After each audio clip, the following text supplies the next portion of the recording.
Welcome to Tax Insights, presented by Hawkins Ash CPAs.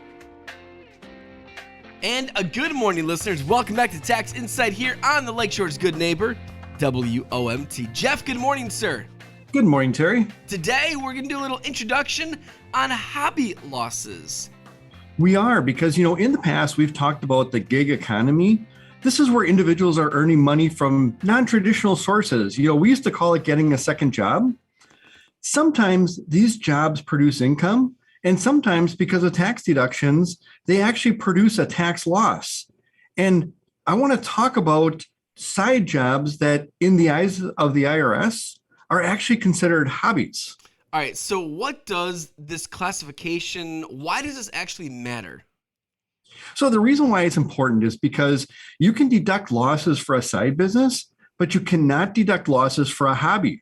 And worse yet, you may have to claim the income and not get credit for some of your deductions. So then what actually makes a side business a hobby?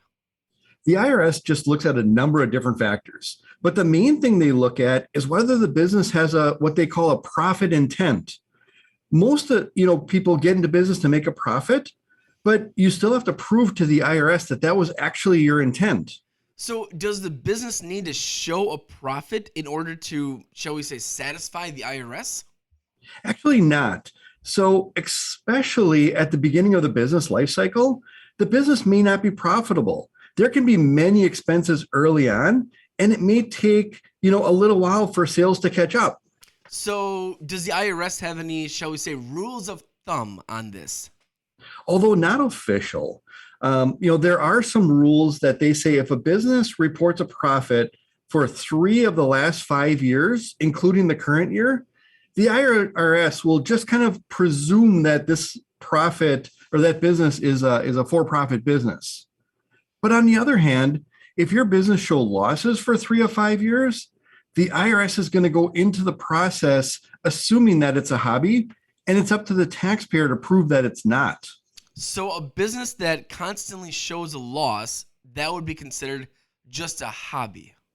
Not necessarily. We have businesses that have shown losses for a number of years, but we can still make the argument that they are a for-profit business. How would you do that? How does that work? So in these businesses, the owners are consistently taking, positive cash flow and, they're putting it back into their business to make the business better. It could be, upgrading or buying equipment or, putting money in to have a better sales approach. Now, the IRS is not automatically going to call a business a hobby if the owner can show that they're making legitimate efforts, to make that business profitable. Then the IRS may allow that to be a for-profit business. So what else then can a business owner do to show that they are in it to make a profit? There's a lot of different things. Now, if you really show that you're carrying on this business in a business-like manner, you're showing that you're making changes to try and make it more profitable. You're putting in appropriate time and effort into the activity. Maybe this income actually is your only source of income, and this income, is for your livelihood.